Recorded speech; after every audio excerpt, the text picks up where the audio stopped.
How can we overcome betrayal?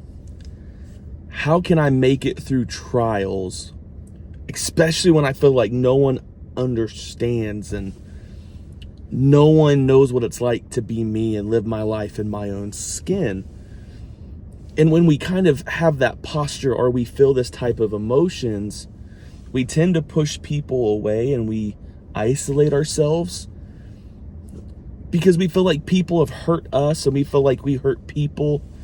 And some of our worst pain and trauma has come from people. And we tend to put on this hero and villain complex. And the fear of us living a life that's isolated because we're trying to remove ourselves from people because people have hurt us. And we feel misconstrued. We don't feel like people really understand what we're going through and what we're facing. We self-isolate. Isolation can be fun. Isolation can feel very therapeutic at times, but isolation will also drive you insane. And I get it. From a very introverted person, I've convinced myself that isolation is good for me.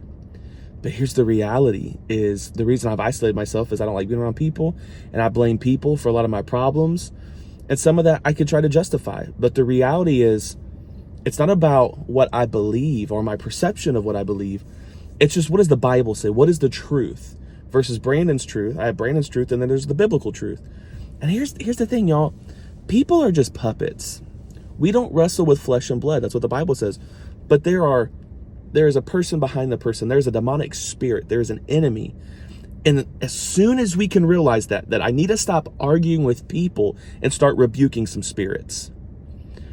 But if I isolate long enough, and I'm isolating, and the thing is, I'm not just isolating from people, but I'm also isolating from Jesus. I'm isolated from my faith because I want to sit and I want to drown in my emotions. And there's always a time for process. But when I lock myself within my feelings, I've isolated myself from my calling. I've isolated myself from my faith. As the devil wants to use people, he's an antichrist spirit, because first, Jesus has created people for a purpose. We're on purpose for a purpose, but the enemy is an antichrist, which means he's also going to use people to manipulate you and to abuse you. So understand, they're just a puppet. They're just a mouthpiece for what the enemy is trying to do and attack you. So stop arguing with people and start rebuking the spirits. There's a time, and it's healthy to walk away from certain relationships and certain people, especially when it becomes toxic, especially when it becomes abusive. Like, we love people. We love you. I don't love your standard. I don't love your behavior. But here's the way we get back to where Christ is calling us to be, in the act, in the belief of reconciliation, the hope of correction, the hope of healing. And it starts with dialogue. I'm going to speak to you in truth. I'm going to be honest with you.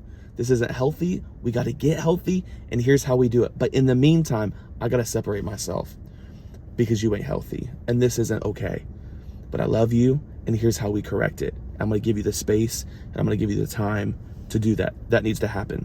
But speaking of standard, your standard speaks volumes to what you accept, not just what you express. Your standard is always the floor, not the ceiling. In Daniel 3, how did Shadrach, Meshach, and Abednego, when everybody else in the nation is bowing down and worshiping a face idol in the threat of being burnt alive in a fiery furnace, how were they able to just stand there and not compromise? Because they had a standard. You got to ask yourself, what is the standard for my life? Because that's the floor of where you want to go. That's why King David said, for me and my house, we will serve the Lord. You got to create a standard, because that is the floor of which you are building your life off of. So what I'm allowing to be in my life, I will not watch that content. I will not stare at the pornography. I will not entertain that language to come into my ear. Like, why? Because that is the floor of how I build my life. Because what I'm allowing to come into my life, man, I will be swayed and I will be moved in every direction. That's why it's like, man, I blink and I'm like, man, who am I? Why have I become this way? Why am I feeling this way? Because I have limited and I've wavered on my standards. So you have to hold a standard, because I can't stand without a standard.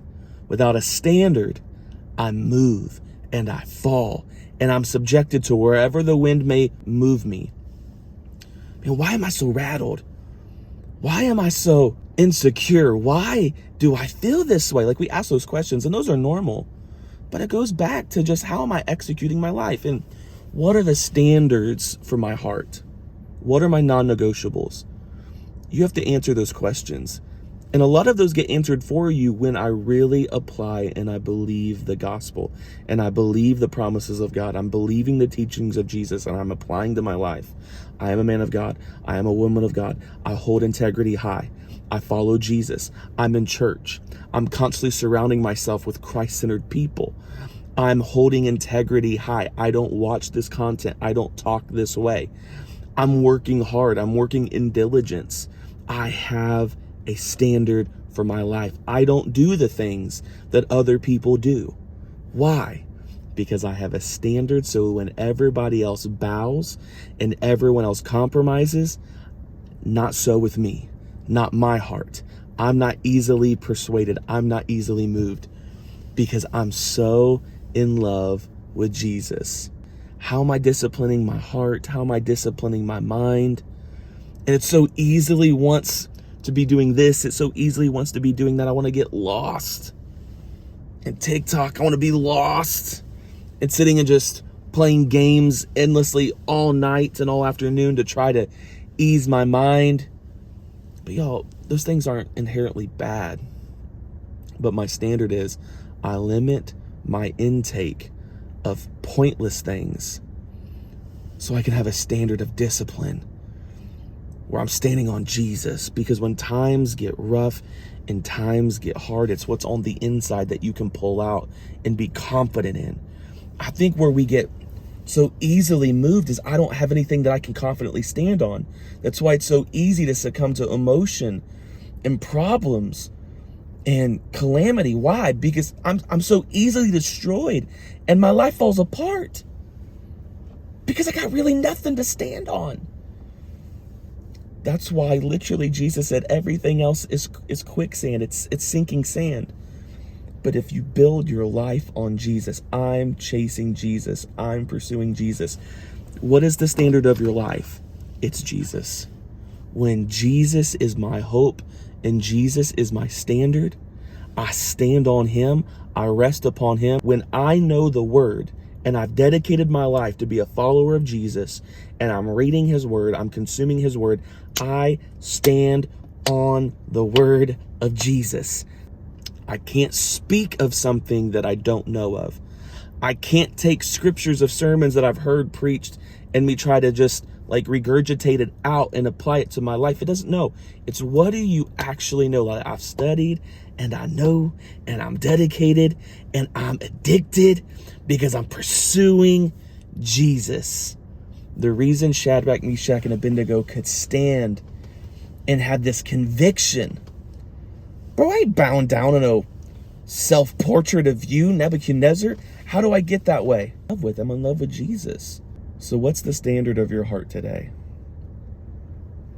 Identify it. Pinpoint it. Where does my correction need to be? How can I navigate the betrayals of life? Man, they come. And they're going to come more often. Because the longer you chase Jesus, people are going to fall away from you. And that's a good thing. So how do I navigate the betrayals of life? I'm so in love with Jesus. Everything's but a thing. So let that be your standard. Let that be your pursuit. Jesus is my everything.